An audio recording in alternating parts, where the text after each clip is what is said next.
নতুন আতঙ্কে রাত কাটাচ্ছে ইসরায়েল। ইরানের কাছে এখনও অস্ত্র তৈরির উপযোগী ইউরেনিয়াম রয়ে গেছে এমন আশঙ্কা ইসরায়েলের।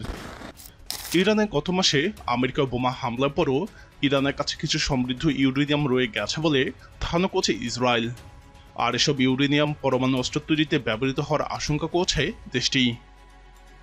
জ্যেষ্ঠ এক ইসরায়েলি কর্মকর্তার বরাতে আমেরিকার সংবাদ মাধ্যম নিউ ইয়র্ক টাইমস এমন খবর প্রকাশ করেছে। আমেরিকার প্রেসিডেন্ট ডোনাল্ড ট্রাম্প এবং তার মন্ত্রিসভার সদস্যরা শুরু থেকে দাবি করে আসছেন আমেরিকার হামলায় ইরানের 3টি পারমাণবিক স্থাপনায় পুরোপুরি ধ্বংস হয়ে গেছে।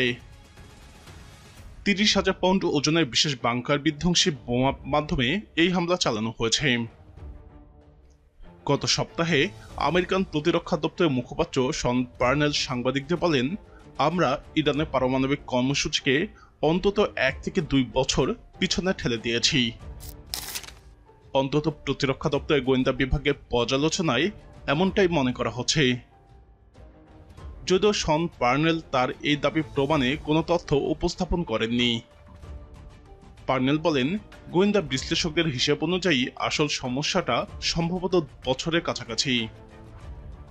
ইসরায়েলের সর্বশেষ হিসেব অনুযায়ী ইরানের পারমাণবিক কেন্দ্রে থাকা 18,000 সেন্ট্রিফিউজের বেশিরভাগই ধ্বংস হয়ে গেছে।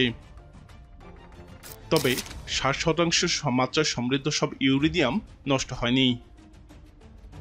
কিছু ইউরেনিয়াম বিশেষ পাত্রে আলাদা করে সংরক্ষণ করা ছিল, যা এখনও ইরানি বিজ্ঞানীরা ব্যবহার করতে পারবেন। তবে ওই ইসরায়েলি কর্মকর্তা হুঁশিয়ার করে বলেন, কেউ যদি সেই ইউরেনিয়াম সমৃদ্ধির চেষ্টা করে তবে ইসরায়েল তা ধরে ফেলবে এবং আবারও হামলা চালাবে।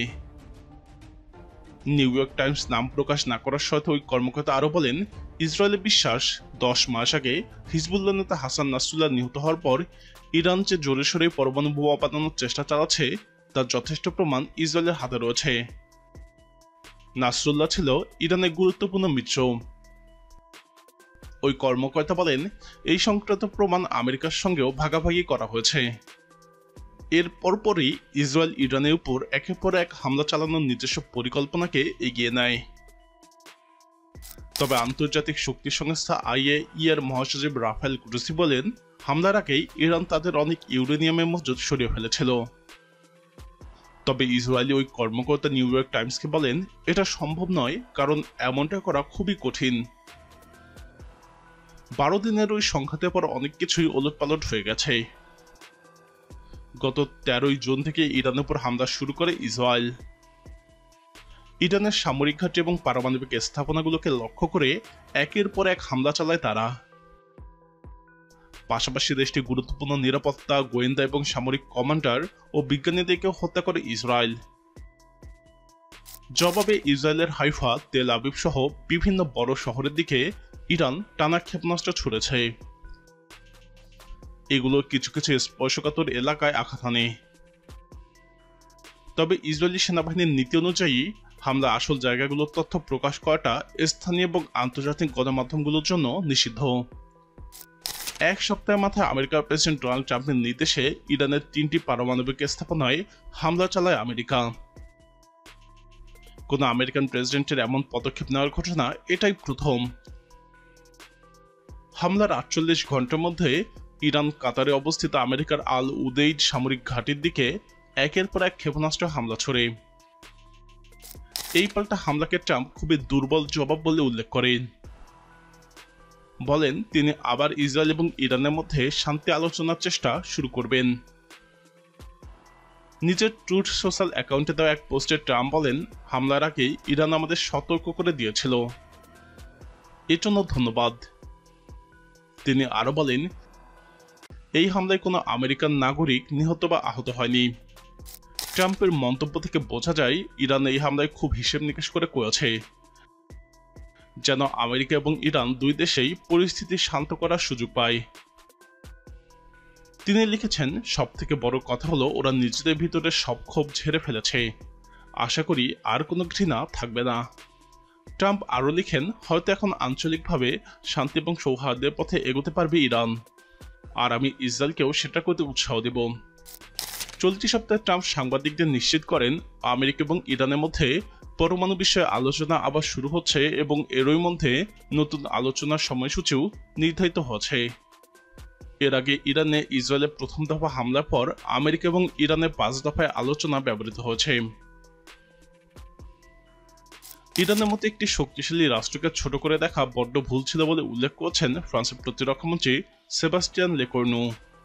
তিনি ইরানের কৌশলগত এবং প্রযুক্তিগত গভীরতা সম্পর্কে সতর্কতা উচ্চারণ করেছেন এবং পশ্চিমা নীতি নির্ধারকদের ইরানের সামর্থ্যকে হালকাভাবে না নেওয়ার আহ্বান জানিয়েছেন।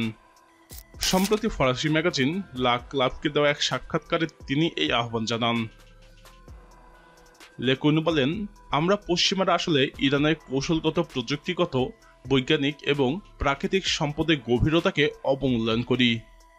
আমরা ওদের এমনভাবে দেখি যেন ওরা খুবই ক্ষুদ্র একটি দেশ। তিনি উল্লেখ করেন, ইরান 1979 সাল থেকে চরম নিরাপত্তাগত চ্যালেঞ্জের মুখেও টিকে আছে এবং আন্তর্জাতিক নিষেধাজ্ঞার মধ্যেও টিকে থাকার কৌশলে পারদর্শী হয়ে উঠেছে। লেকর্নুর এই মন্তব্য মূলত গত মাসে হওয়া ইরান আমেরিকা ইসরায়েল সংঘাতের প্রেক্ষাপটে এসেছে। ইরানের পারমাণবিক কেন্দ্রগুলোতে হামলার বিষয়ে মন্তব্য করতে গিয়ে লেকর্নু বলেন, নাতানজ, ইস্পাহান এবং ফোর্দোতে বেশ কিছু ক্ষতি হয়েছে, তবে প্রকৃত ক্ষয়ক্ষতি বুঝতে হলে আমাদেরকে আক্ষরিক অর্থেই মাটির নিচে নামতে হবে। তিনি এই মন্তব্যের মাধ্যমে ইঙ্গিত দেন যে ইরানের পরমাণু স্থাপনাগুলো মূলত ভূগর্ভে অবস্থিত ও সুরক্ষিত এবং সাধারণ হামলায় সেগুলো সহজে ধ্বংস করা সম্ভব নয়। যদি ইরান বারবারই বলছে যে তাদের পারমাণবিক কর্মসূচি শান্তিপূর্ণ এবং এটি এনপিটি সনদ অনুযায়ী বেসামরিক কাজে ব্যবহারের জন্যই সীমাবদ্ধ, কিন্তু পশ্চিমা রাষ্ট্রগুলো, বিশেষ করে আমেরিকা, ইসরায়েল ইরানের এই কর্মসূচিকে কেন্দ্র করে বারবার চাপ, সন্দেহ এবং হামলার মাধ্যমে বাধা সৃষ্টি করে আসছে।